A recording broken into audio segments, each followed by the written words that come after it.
안녕하세요. 네, 반갑습니다. 저는 부산 장신대학교 특수교육과라고 하는 곳에서 학생들을 가르치고 있고요. 오늘 신학대학에서 20년째 지금 가르치고 있습니다.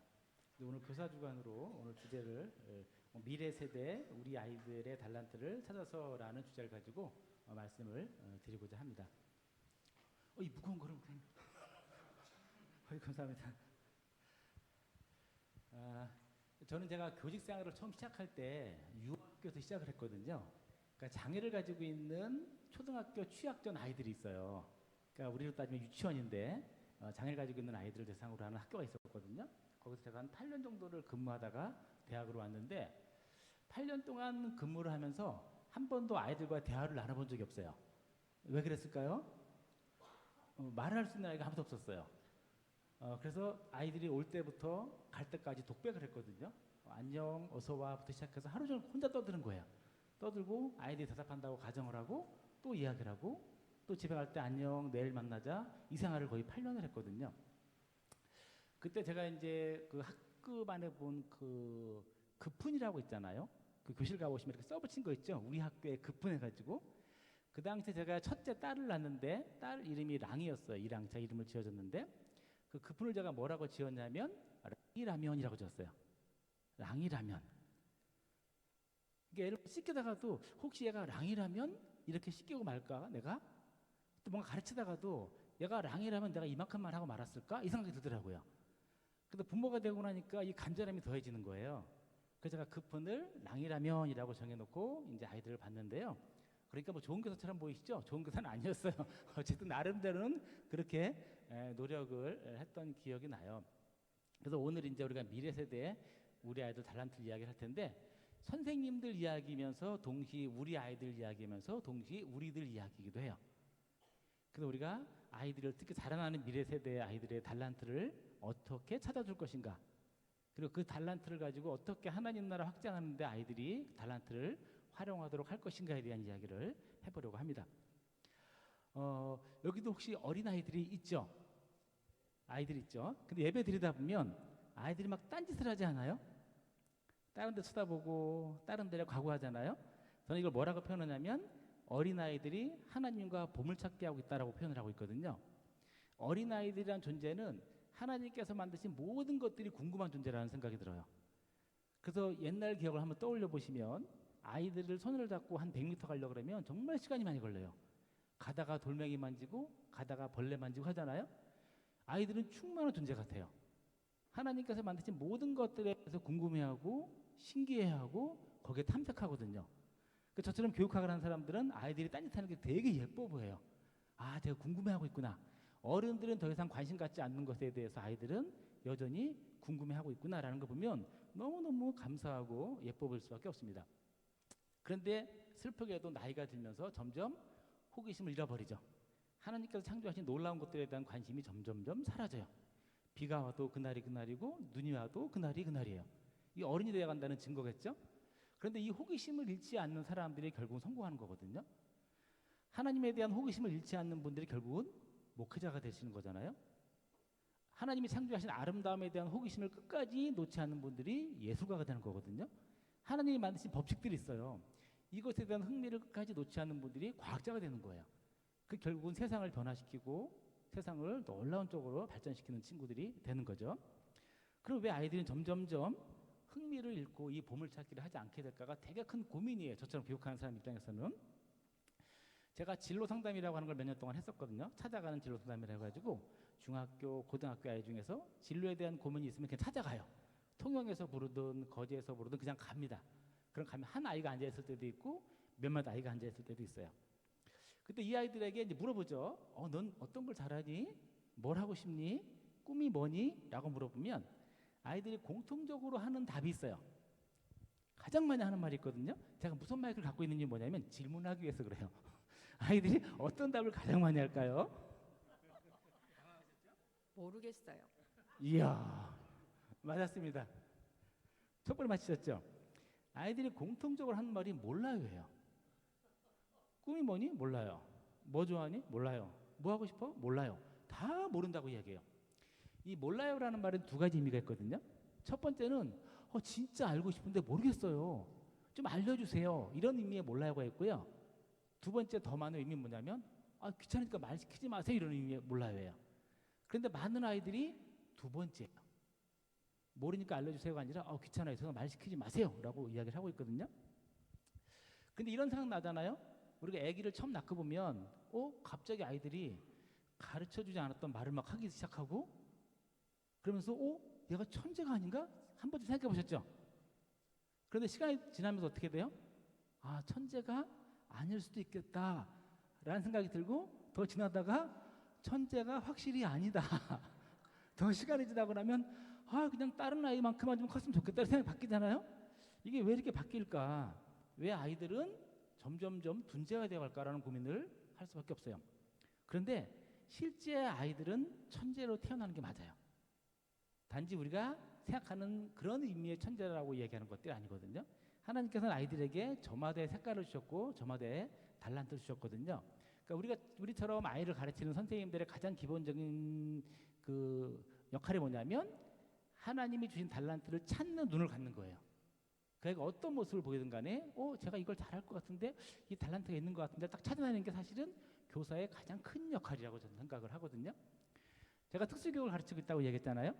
제가 아이들 교생 실습 갈 때 실습일지 맨 아래에 뭐라고 적어놨냐면 하루에 한 가지씩 학급에 있는 아이들 장점을 찾아서 쓰시오라고 적어놔요. 제가 뭐라 그랬죠? 제가 8년 동안 아이들과 이야기해 본 적이 없다고 이야기했잖아요. 특수학교가 비슷비슷해요. 사실은 학생들이 한 일주일만 지나면 더 이상 장점을 찾을 게 없대요. 아무리 쓰려고 해도 가만히 앉아있는 아이, 그 다음에 계속 어떤 문제를 일으키는 아이를 보면서 장점을 못 찾겠다고 이야기하는 게 공통적이거든요. 그런데도 찾아야 돼요. 그게 교사가 가지고 있는 가장 중요한 과제라는 생각이 들거든요. 그 달란트가 잘 보일 수도 있지만 숨겨져 있기도 해요. 예를 하나 들어볼게요. 제가 특수학교에 있을 때 태연이라는 아이가 있었거든요. 이 친구가 학교에 오면 아무것도 안 하는 친구예요. 말을 하긴 하는데 이런 식으로 해요. 싫어, 싫어, 밥 이 정도지 문장을 가지고 이야기하는 친구 아니에요. 근데 이 친구 학교에 오면 딱 하나밖에 안 해요. 레고 블록 아시죠? 블록. 그것만 만지고 그냥 가요. 그 다음에 블록도 이렇게 해볼까 하면 확 쳐버려요. 그리고 가버리는 거예요. 학교 생활의 전부예요. 또래관계도 하지 않아요. 그래서 어머니를 불렀어요. 불러서 태연이는 다른 건 아무것도 안 하는데 블록 놀이를 한다. 이거 달란트인 것 같다. 그래서 이쪽으로 손으로 뭔가를 만들어서 하는 걸 그 당시 제가 프라모델이라고 얘기했는데 그런 모델이라는 게 만드는 게 있거든요. 인형 같은 거 만드는 게 있는데 그런 작가 쪽으로 한번 키워보면 어떻겠냐라고 제가 얘기했었어요. 그 당시에. 근데 그 친구가 뭐 하고 있는지 아세요? 작가로 활동하고 있어요. 진짜 유명한 작가가 됐어요. 이번에는 동화책에도 나오고 TV에도 나온 걸 제가 봤거든요. 아무도 그렇게 못했지만 어머님이 그 손을 놓지 않았던 거예요. 그리고 끊임없이 아이에 대해서 가르쳤고 지금도 말은 어눌해요. 지난해인가 크리스마스 때 연락이 왔어요. 카톡으로 왔는데 말을 하더라고요. 선생님 사랑해요 이러는 거예요. 근데 선생님 사랑해요 그런데 눈이 딴 데 보고 있어요. 이게 무슨 의미냐면 저쪽 엄마가 이제 가르치고 있겠죠. 이렇게 그죠? 따라하고 있는 거죠. 근데 어쨌든 이 친구가 20몇 살을 넘어서 제가 처음 선생님 사랑해라는 말을 들어봤거든요. 근데 이 어머님의 이 달란트에 대한 꿈을 놓지 않으신 거예요.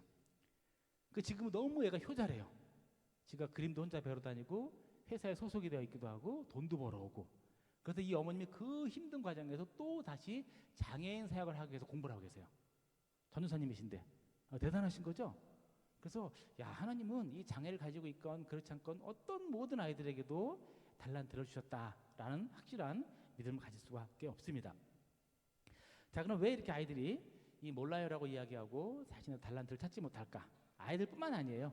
부모님들도 자녀분이 뭐예요? 또 선생님들에게 이 아이 장점이 뭐예요? 물어보면 잘 답을 못하시는 분들이 많이 계시거든요. 그 이유를 몇 가지 찾아봤어요. 몇 가지인지 궁금하시죠? 말씀 안 드릴 거예요. 예전에 제가 총장님이 언젠가 한번 그 졸업 예배를 갔어요. 근데 오래전 얘기인데 총장님께서 우리 졸업하는 우리 학생들에게 몇 가지 당부의 말을 하겠다고 하시더라고요. 저희 궁금했어요. 몇 가지실까 저게. 근데 하나, 둘, 셋, 넷, 9이 넘어가는데 계속 하시는 거예요. 그래서 큰일 났다 했던 그런 기억이 있습니다. 오늘 그렇게 길지는 않을 겁니다. 자, 첫 번째, 제가 고등학교 아이들에게 가서 혹은 학년 그 학생들한테 가서 이야기하다 보면 엄마들이 자주 하는 거짓말이 있다고 이야기를 해요. 이 어떤 건지 아세요? 엄마들이 아이들에게 자주 하는 거짓말. 저 또 여쭤봐야 되겠네.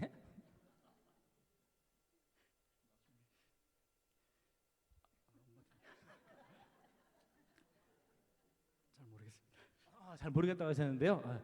사실 어렵죠, 그죠? 갑자기 답하시기가 이런 말을 하더라고요. 이게 다 너를 위한 거다. 이게 거짓말이라고 생각한다는 거 아이가. 또 공부 못해도 괜찮으니까 건강한 게만 잘하다. 그것도 거짓말이라고 이야기를 해요. 그러니까 아이들은 알고 있는 거예요, 이 거짓말하는 거를.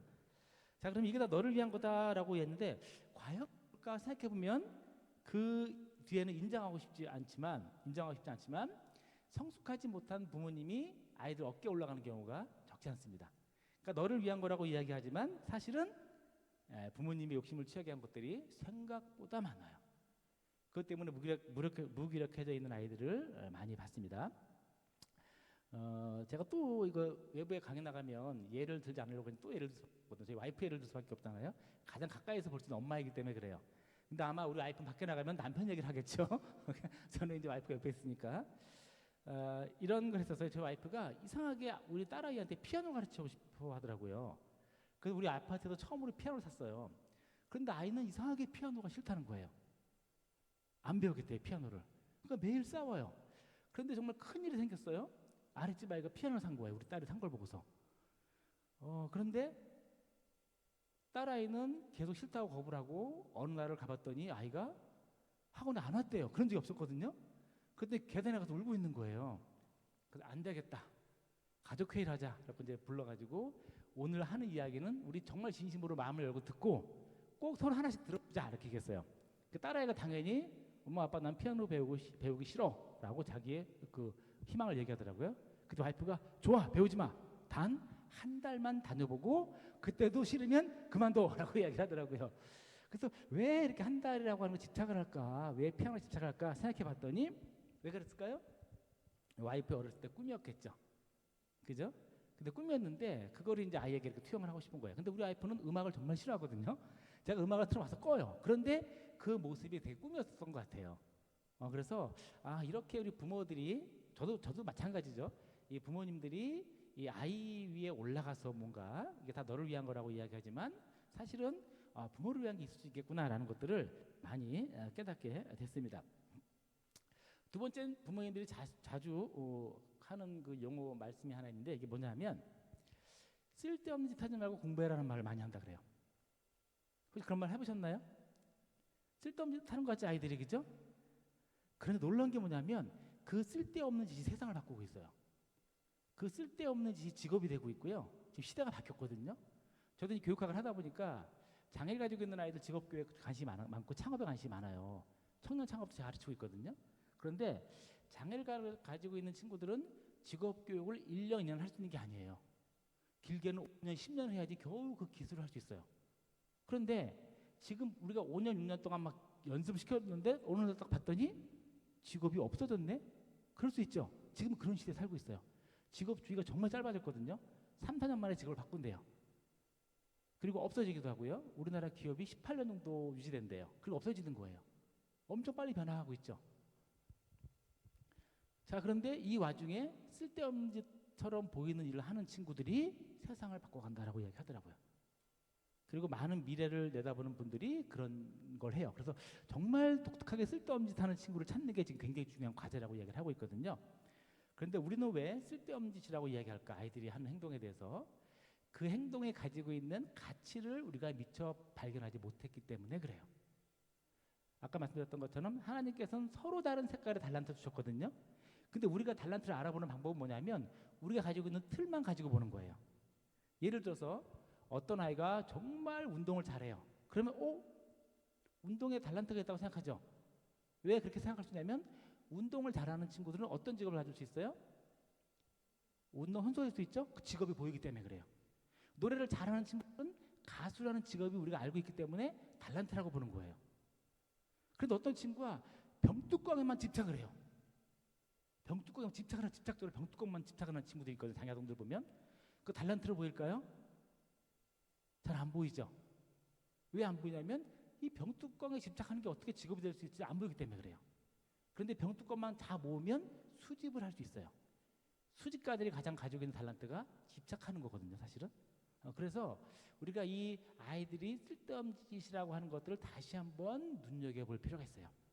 교회에 오는 우리 젊은 친구들, 어린 아이들이 보이는 얘는 이런 쓸데없는 짓을 하고 있지라고 하는 것이 아니라 사실 그 안에 굉장히 많은 가치가 있다는 것을 우리가 보는 눈을 갖춘다면 정말 새롭게 무언가를 만들어줄 수 있다라고 생각을 합니다. 혹시 그 악동 뮤지션이라고 혹시 아세요? 그 부모님이 아마 선교사이시잖아요, 그죠? 그때 김창완 씨하고 그 간담회를 하더라고요. TV에서 보니까 그때 이렇게 했었어요. 그 악동 뮤지션 그 친구들이 그 김창완 씨에게 어른으로서 조언을 좀 해달라고 하더라고요. 그랬더니 이 김창완 씨가 뭐라고 하냐면, 야, 어른이라는 작은 틀에 너희를 너희들을 가두지 마, 이렇게 얘기를 하더라고요. 그러니까 너희들이 가진 재능을 마음껏 펼치라는 거야. 너무 따라갈 필요 없다라고 이야기를 하더라고요. 그래서 진짜 대단한 말이다라고 생각한 적이 있었거든요. 자, 그래서 어쨌든 우리 아이들이 보이는 그 아주 쓸데없처럼 보이는 것들이 정말 중요한 보물일 수 있다라는 가능성을 보시고 아이들을 보는 게 중요하다는 말씀을 드리고 싶습니다. 자, 세 번째는 아이들이 달란트를 찾지 못하는 가장 큰 이유인데요. 비교당할 때 그렇습니다. 교육적으로는 가장 안 좋은 거예요. 비교하는 게.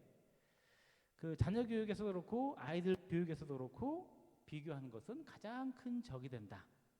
하나님께서 주신 달란트는 비교 달란트가 아니죠.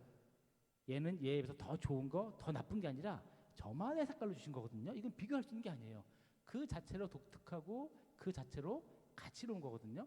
그런데 우리가 자꾸 사회적인 눈으로, 인간적 눈으로 거기에 등급을 매기려고 하잖아요. 이건 더 좋은 달란트, 이건 나쁜 달란트라고 얘기하는, 전혀 그런 게 아니라고 생각하거든요. 전혀 다른 의미의 각각 의미가 있는 달란트라고 생각하시면 돼요. 세상에서 가장 무서운 아이가 어떤 아이인지 아세요 혹시? 옆집 아이라 그래요. 아까 우리 아랫집 피아노 배우는 아이가 가장 무서운 거예요. 왜 그러냐면 아이는 우리 딸은 피아노를 안 치는데 우리 딸보다 늦게 그 피아노를 산 그 친구가 저녁 때가 되면 피아노 소리가 들리기 시작해, 아래층이니까. 근데 하루가 다르게 실력이 좋아지는 거예요. 그게 교회에서 반주를 하고 있거든요 지금은요. 그러면 와이프가 기분 좋게 막 저 밥을 하다가도 피아노 소리가 들리기 시작하면 갑자기 얼굴이 변하기 시작해요. 왜 그래요? 비교하는 거죠. 우리 딸은 안 하는데 쟤는 하루가 다르게 바뀌고 있네. 이 비교 때문에 굉장히 힘들어지는 거예요. 한 번은 동네 그 아이들이 전부 다 그 김해시에서 주최하는 미술대회에 나갔어요. 우리 딸이 그림 좀 그리거든요. 좋아하거든요. 근데 이제 발표 날에 나왔어요. 그 와이프가 자꾸 제가 와이프 욕하는데 저는 와이프를 정말 정말 사랑하는 사람이고요.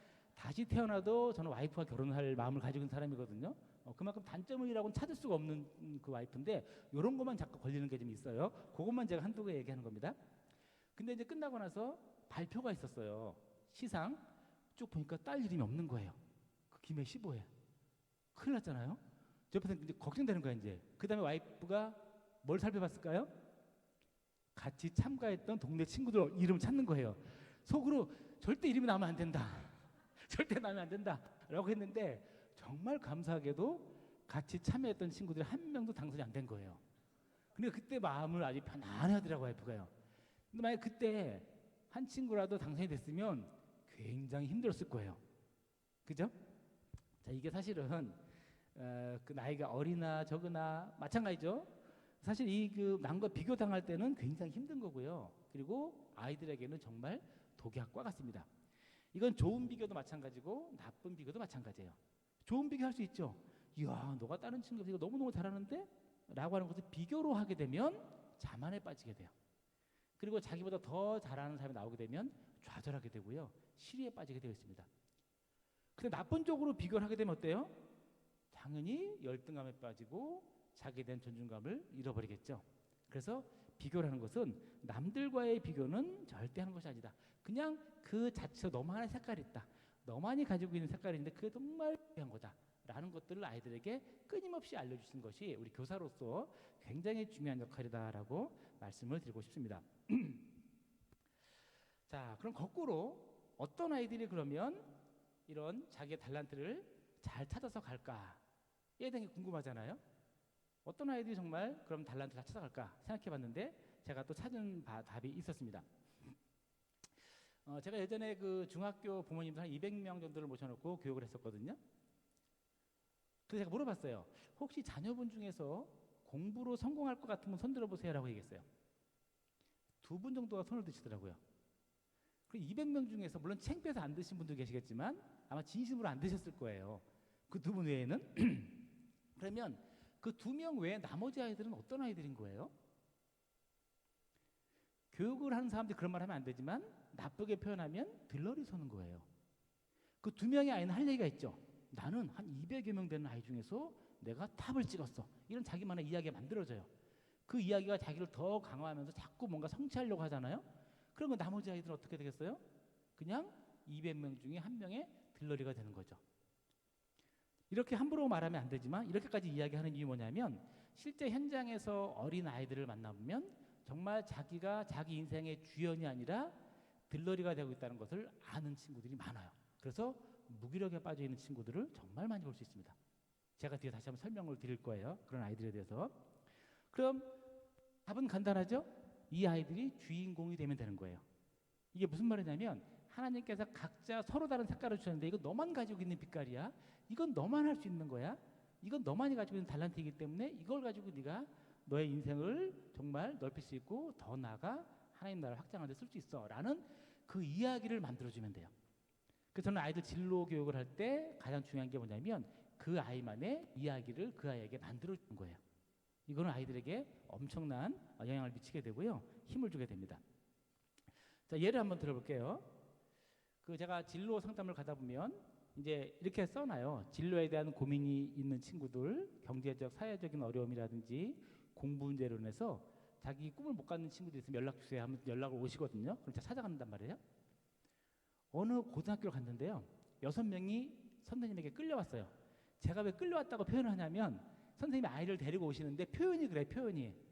아, 이 녀석들이요. 공부도 안 하고요. 집도 되게 어렵고 이런 식으로 표현을 하세요. 그러니까 긍정적인 표현이 아니라 얼핏 들으면 그러니까 말썽꾸러기들이라는 얘기예요. 한마디로. 고등학교 2학년 아이들이었는데 6명이 이렇게 앉아 있어요. 제가 일단 2시간 상담을 했는데요. 처음에 물어봤죠. 얘들아 반가워. 너희 혹시 좋아하는 게 뭐가 있어? 뭐라고 답했다고요? 아이들이? 몰라요. 계속 모른대요.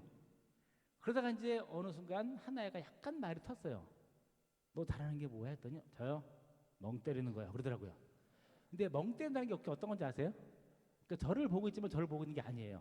그러니까 시선은 저를 보고 있는데 저 뒤에 무언가 있는 것처럼 그걸 보는 것처럼 저를 쳐다보고 있어요.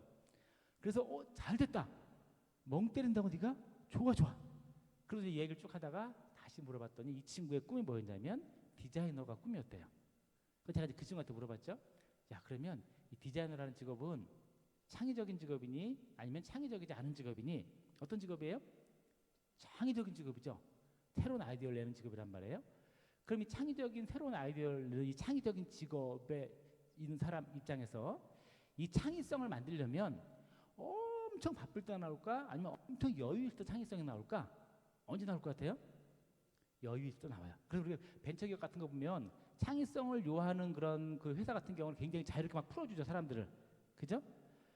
야, 그런 면에서 너가 멍 때리는 건 엄청난 재능이야 라고 얘기해 줬어요. 이거는 제가 그냥 한 말이 아니라 진심으로. 공상한다는 건 나쁠 수도 있지만 좋게 이걸 직업도 연결하게 되면 되게 좋은 장점일 수도 있거든요. 그때부터 아이가 말이 트기 시작했어요. 6명 아이들이. 제가 그때 진짜 기억이 나거든요. 그러니까 이제 그때부터 한마디씩 막 하기 시작하더라고요. 근데 그 중에 어떤 아이는 이런 얘기 제가 기억이 나는 게 뭐냐면 내가 꿈이 많다고 맨날 혼난대요, 엄마한테. 이게 무슨 말이에요? 오늘은 뭐 선생님이 되고 싶다 했다가 내일은 뭐가 되고 싶다 이렇게 얘기했겠죠, 분명히. 그죠? 그때 엄마가 쓸데없는 스트레스 하고 내라고 이제 혼을 냈을 거란 말이에요. 그래서 자기는 꿈이 너무 많아서 혼을 난대요. 그러니까 6명 아이들이 다 꿈이 있더라고요. 근데 우리가 어때요? 그 이야기를 만들어주지 못한 거죠. 그래서 이제 저는 어떻게 하냐면 그 아이들에게 하나씩 하나씩 이야기를 만들어줘요. 그게 진로 교육이에요. 그래서 교회 학교에서 사실은 아이들만이 공유할 수 있는 아이들만의 이야기를 만들어준다는 것은 굉장히 큰 의미를 가지고 있습니다. 아이들의 이야기를 만들어준다니까 이제 이해가 안 되시죠? 이야기를 만들어준다는 게 예를 한번 들어볼게요. 저희 딸 얘기를 또 꺼내볼게요. 저희 집에 여자가 둘이 있는 딸과 우리 와이프가 있거든요. 아들 여기서 얘기는 좀 나중에 해드리겠습니다. 자, 딸아이가 중학교 2학년 때 2주 동안 학교를 안 갔어요. 학교를 안 가겠대요. 그러니까 학교에서 무슨 일이 있었던 것 같아요. 그래서 안 되는데 하고 있었는데 그래 알았다. 이제 쿨한 척했죠. 그럼 가지 마라. 근데 이제 이 녀석이 컴퓨터 잘 못하니까 내부에서 지식인한테 막 물어보더라고. 지식인에다가 중학교를 안 가면 어떤 일이 벌어지는지, 그 다음에 검정고시하는 방법을 물어보는데 제 아이들 가지고 쓰고 있는 거예요. 그러니까 제가 다 볼 수 있는 걸 모르는 거죠, 얘는 지금. 그러니까 엄청 고민을 막 하고 있었더라고요, 나름대로는. 근데 우리 딸이 어떤 걸 좋아하냐면 동물에 빠져 있는 친구예요. 그러니까 어릴 때 걷다가도 딱 쳐다보면 거기 새가 있어요. 아빠 그러면 거기 달팽이가 있어요. 달팽이 주워다가 테이프 붙여놓고 산책도 시키거든요. 그러니까 우리 딸 때문에 제가 안 키워본 동물이 없어요. 지금도 도마뱀을 키우고 있거든요. 저는 정말 기절할 것 같지만 너무 예뻐해요. 도마뱀도 키우고 달팽이도 키우고 개도 2마리가 있고 앵무새 키우다가 보내고 별 다 해봤거든요. 근데 와이프하고 매일 싸우죠. 와이프는 너무 싫어해 그런 것들을. 근데 아까 얘기했던 것처럼 그게 직업이 될 수 있다는 걸 모르기 때문에 그래요. 그래서 제가 이제 딸한테 그렇게 했죠. 아빠 무슨 일 하고 있니? 특수교육을 하고 있지? 특수교육 어떤 일이야? 장애 가지고 있는 아이들을 도와주는 일이야. 너 지금 동물보호소 가서 청소해주고 오잖아? 그런다고 해서 세상이 바뀔까? 크게 바뀌진 않다는 걸 자기도 알고 있대. 그렇지만 간대. 근데 강의 못 받지? 이런 분들 보면 어때요? 문화를 바꿔놨죠. 그게 바로 영향력이야. 근데 그 영향력을 끼치려면 좋은 이야기를 사람들에게 만들어줘야 돼. 강의하고 뛰어난 건 뭐냐면 잘 훈련시켜서가 아니라 진짜 강아지 입장에서 정말 좋은 이야기를 해주거든요. 사람처럼. 그 사람들이 감동을 받는 거야. 근데 특수교육에서 장애아동을 가르칠 때 여러 방법이 있는데 그 중에 하나가 뭐냐면 동물 매개교육이라는 게 있어. 동물을 가지고 장애아동들을 돕는 거야. 네가 만약에 특수교사가 돼서 거기 유기견을 데려다가 훈련을 시켜서 동물 매개교육을 시켜서 아이가 변화가 되면 이 이야기는 정말 멋진 이야기야. 네가 이걸 좀 더 전문적으로 하다 보면 나중에 엄청난 영향을 미칠 수 있을 거야. 그래서 그 다음날 바로 학교 갔어요, 이 친구가요. 들어보니까 이게 맞는 말인 것 같은가, 자기가 보기에도. 물론 지금 진로 약간 탁 틀긴 했지만 어쨌든 이야기를 제약해서 다시 새로운 얘기를 만들어줬거든요. 근데 이야기를 만들어준다는 것은 아이들에게는 엄청난 거예요.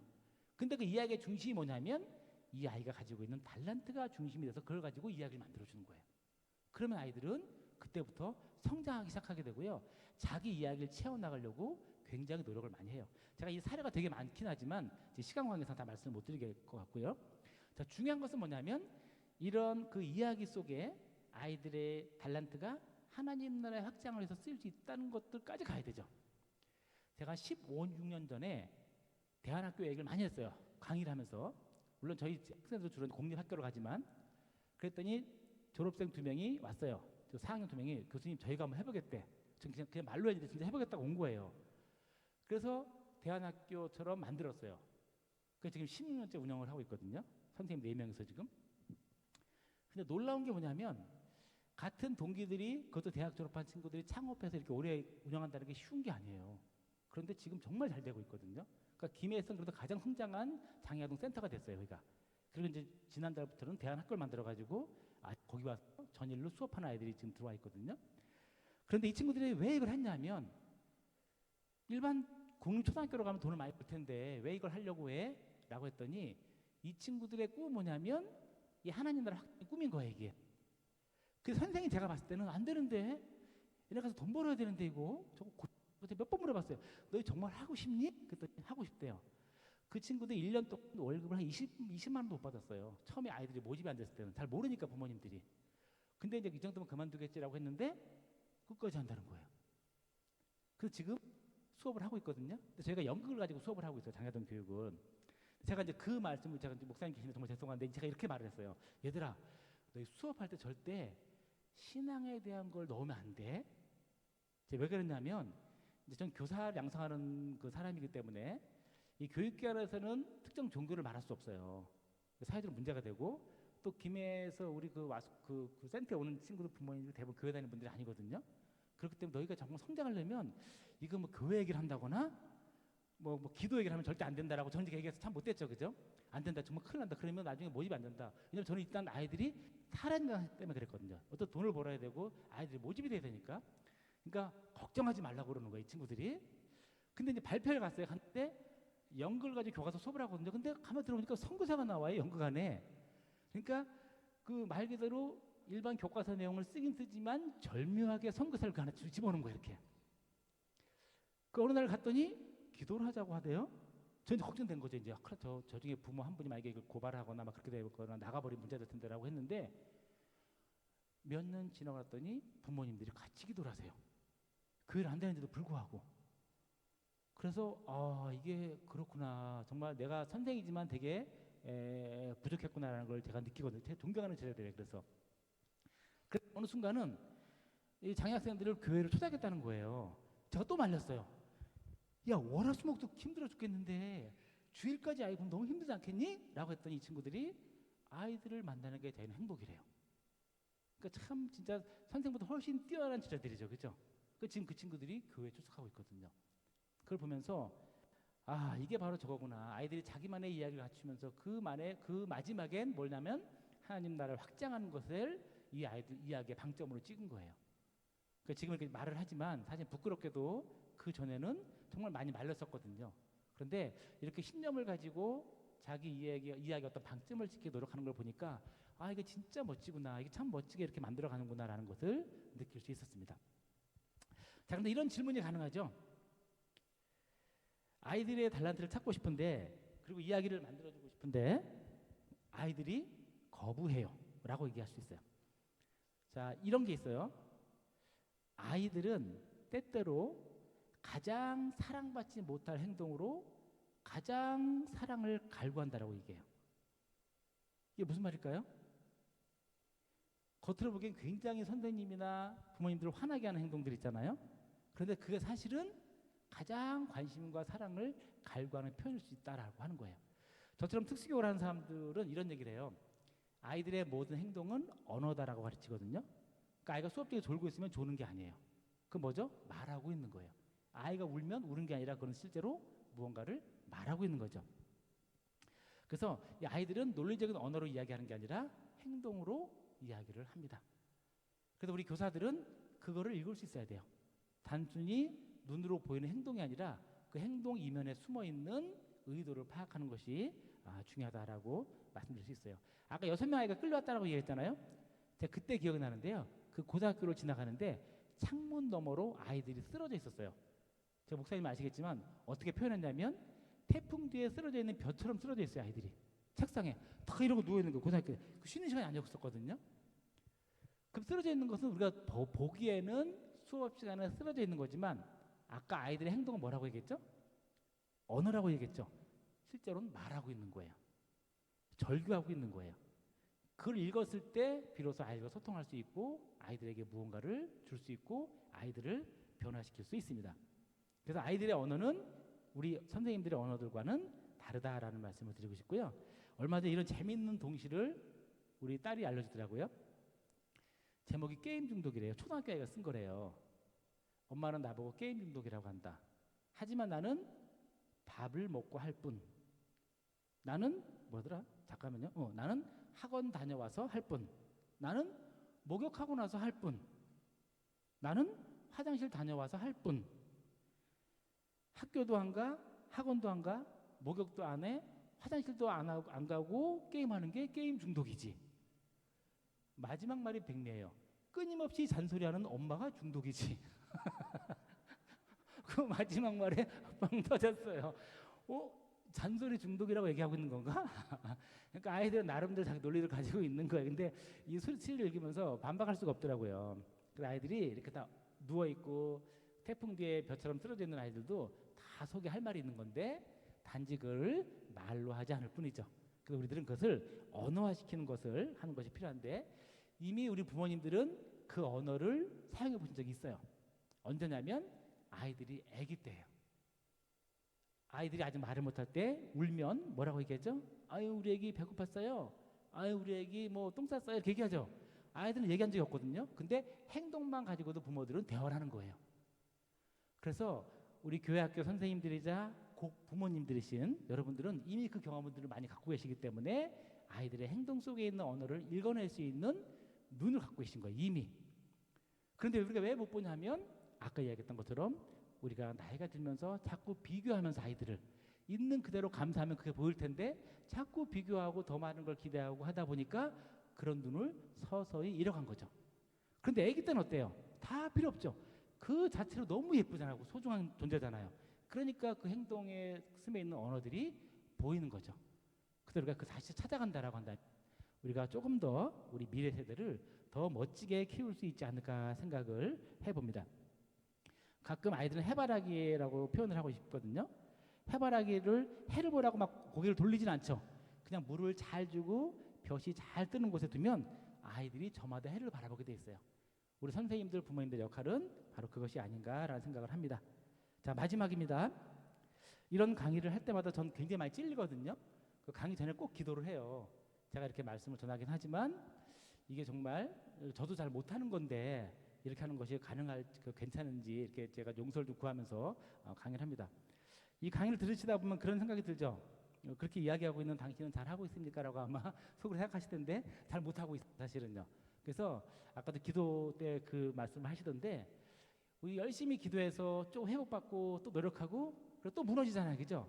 그럼 교회에서 또 기도해서 회복받고 또 노력하고 또 무너지고 이거 반복인 것 같아요, 사실은. 그래서 아이들 키우는 것도 그렇고 아이들 가르치는 것도 그렇고 미래 세대를 키우는 것도 그렇고 완료형은 없는 것 같아요. 늘 진행형이죠. 좌절 또 기도로 힘을 얻고 또 나가서고 또 좌절하고 이런 것 같아요. 그래서 결코 지치지 마시고 매 순간 정신하셔서 우리 미래 세대 아이들 잘 키워주시길 바라겠고요. 아이들과 우리 선생님들, 부모님들이 함께 매일매일 성장하시는 시간 되시길 바라겠습니다. 감사합니다.